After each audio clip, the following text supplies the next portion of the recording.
There we are, live. See if anyone hops in.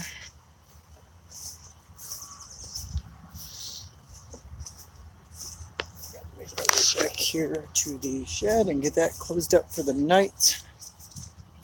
See if we get some people to hop in.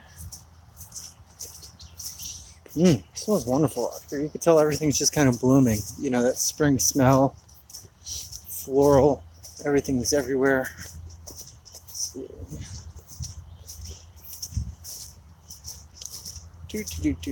Garden. We're going to go in there and take a good look today. You'll have to excuse me. I'll say it a few times probably during this. For the people just hopping in, hey, drunken one. I got a sore throat and I could barely talk. I'm going to try and fight through it because I'm all about it. So, this is my shed. It's long, basically a pole barn, but short like a shed, if that makes any sense. My door's all kind of closed up. Drunken one, how'd you like that beer? Seems like you enjoyed it.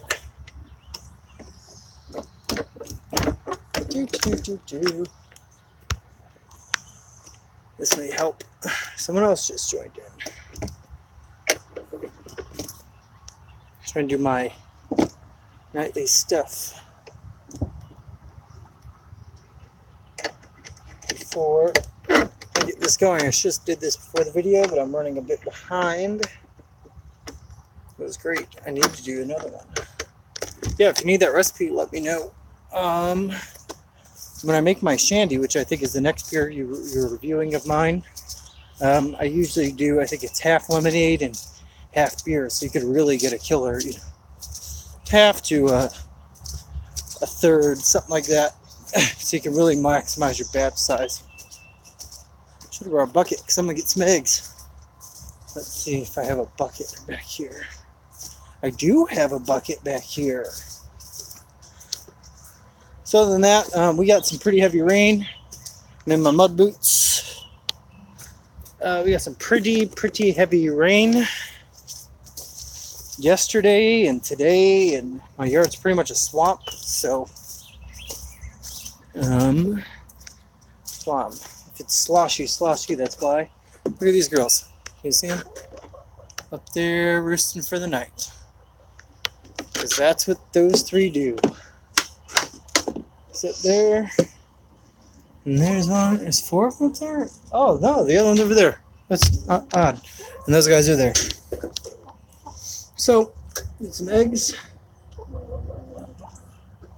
6 girls. 4 eggs. Not too bad today. Usually it's about 5. Oh, uncover that. There is our Monday egg collection. Over here, this is my lovely elderberry plant. Half of it seemed to have died off, but it sprouted this shoot. So next year is what I'm looking for that one. My cherry is done blooming. Take you over to the lilac. You'll see my apples back here, blooming like crazy. Those are Newtown Pippins, I believe. They were here on the property when we bought it. There's that fragrant lilac smell. Ooh. Smelly. Nice. Yeah, I ate tons of eggs. I'm averaging, let me think. I have 6 birds. I think I get 20 to 25 a week, depending on the week, I guess. So, yeah, lots. But my young... Let's see. There we go. I lost connection somehow. Just the app closed on me. So, just in time, we're going to go ahead and show you around the garden. I have cut it slightly. It's more under control. Slightly. So, I'll show you my hops. Right here. See, they're kind of going wild. They're going up into here now. See, I got a nice vine. That is my cascade. Make our way over to the other hops and we'll kind of walk around and show you everything else. There isn't too much planted right now. This is Hollow Tower. Oops, I guess this would be a better angle. The Hollow Tower hops, they're not going too crazy. I think my climate's a little too cold for them, but we'll see. I mean, they're a German hop, so you would think Northeast Ohio would be okay. And here is my Nugget. This year, I'm just going to let them go crazy. Every time I trim them, I've had bad luck. So I'm just going to let them grow. Instead of cutting them down to your 4 best vines, I'm just going to let them do their thing. And here is my rhubarb patch. As you see, it is huge. This is a leaf. This is my head. It's getting in there. It's getting a nice red color. A couple of these probably be able to cut soon. Gonna do some pies and jellies and wine, of course. Oh, that's another thing. What did I do? Any booze this week? No booze. I did the dandelion wine though. I did dry hop that session IPA. So that should be going into keg as soon as I free up keg. I have 3 full kegs. So there's that.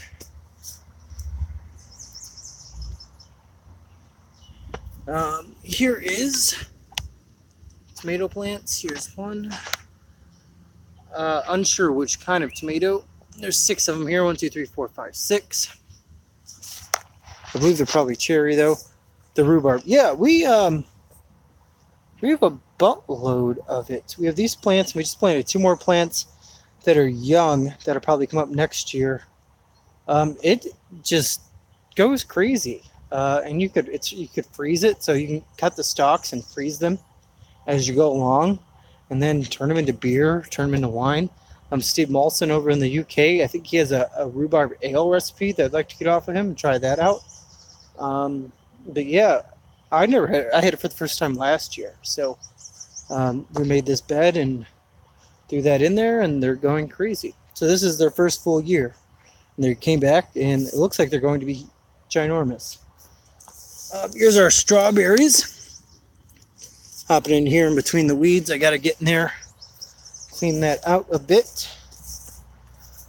Weeds.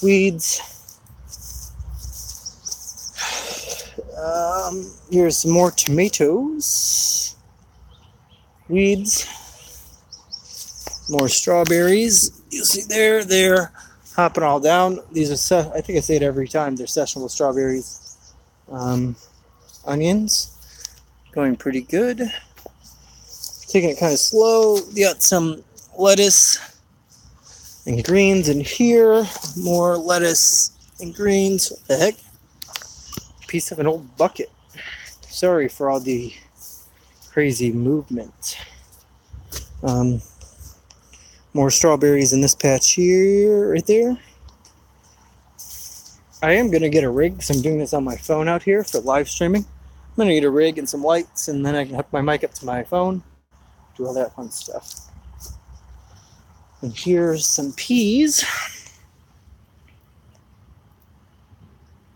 Put down a bunch of cardboard today, covered. Let's see what this is. Covered it with compost. Nice. In here in this garden, I'm going to cover all of the grass with cardboard. And I'm going to go down to a local mulch place and topsoil place, and they have, by the cubic yard, I think it was like $6 or something. So I'm just going to get crappy base chipped up mulch and cover the cardboard with that. Kind of take care of this grass because it's getting too much to take on. So grapes. Usually don't show these. These guys kind of go crazy. I trimmed them way back this year. Just kind of like my main thing I'm trying to watch this year is my grapes and learning how to take care of them. Which my wife's uncle came in and showed me how to trim grapes and all that fun stuff. So there's that. There's another one up here. As you see, I'm going to trim them. That one's going to be gone next year. I'm working on other vines to take its place. I have another plant right down here. I believe these are all Concord. They were here when I moved in. The one I just showed you that's small is of the muscadine variety, so it's a white grape. More grapes. I have two big plants. Each plant has 4 vines, and it's about 40 buds when I trimmed it. So next year, now that I got the hang of it, I'll show how to trim grapes, because I don't want to do videos on things I'm not really 100% sure on. Here's our little greenhouse that we have out here. It's nothing special. Right now it's just uncovered. I think this is rhubarb, tomatoes, rosemary, avocado. I think these are citrus plants. Other things, oh, this is ginger. This is my coffee plants. I still have them. They're not looking too good out here because it's been cold. Here's one. There's a couple more down there from my video on how to grow coffee. There's an update on those. Kind of slow growing here in Ohio. So yeah. And I'll give you an update. Got one just like that. Yeah, I got that at my work. We sell those. Oh, another thing I did today. Back to my topic.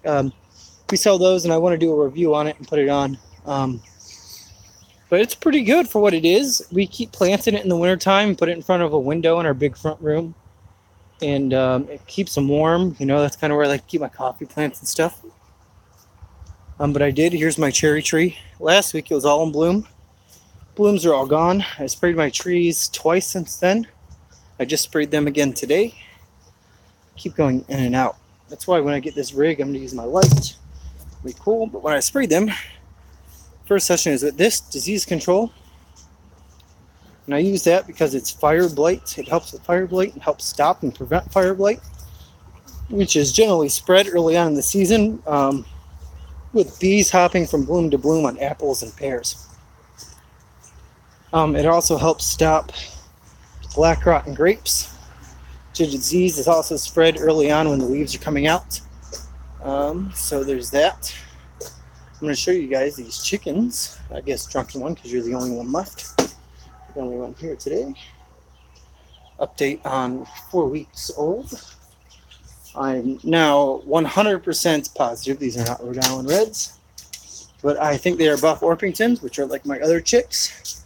I have Buffs and Red Stars or Cinnamon Girls, whatever you want to call them, in the back. And these guys are going to go crazy as soon as I put them in here. The black ones, of course, are Barred Rocks. I think one of them might be a rooster because his comb is awfully pink and getting big. And the other two are the Buff Orpingtons.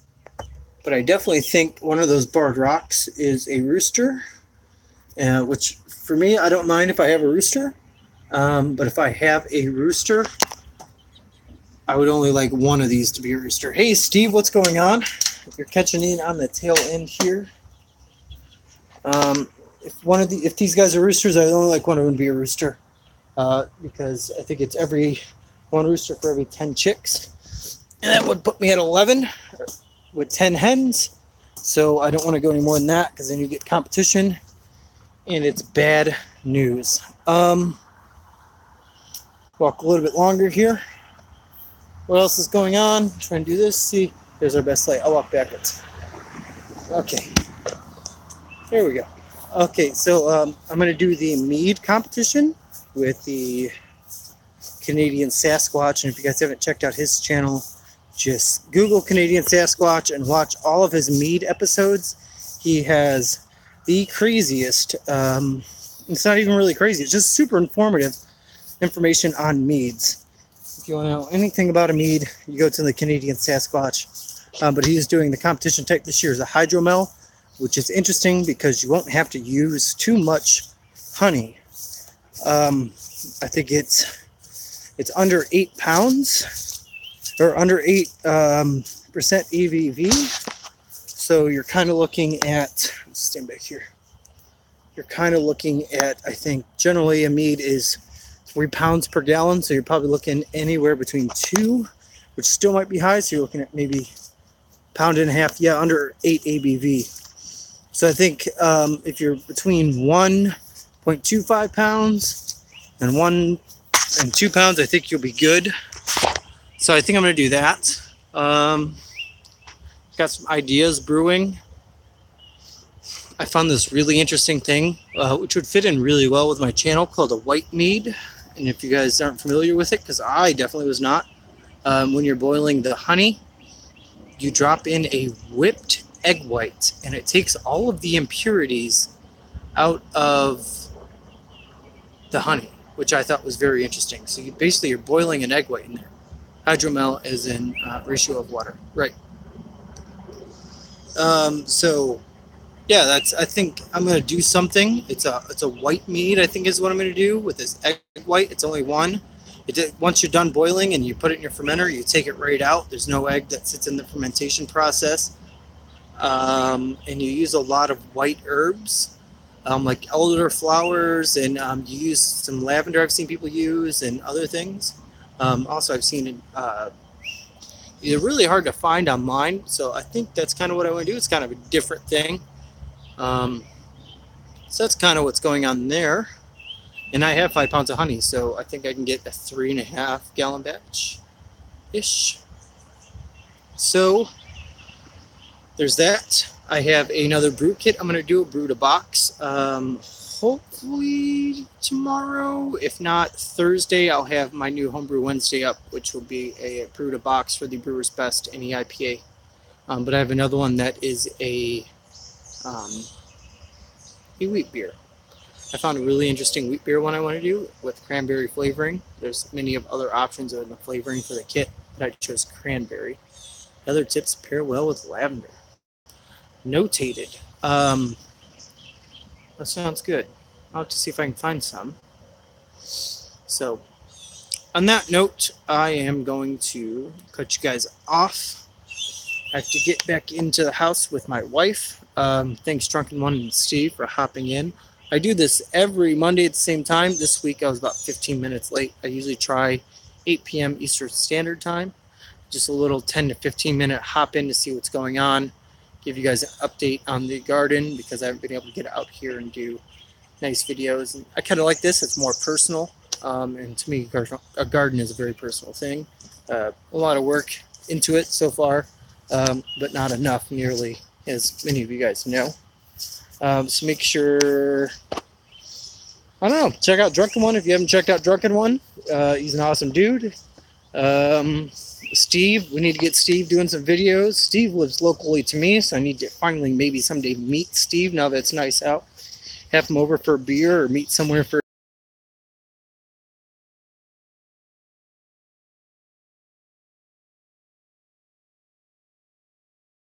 watching, guys.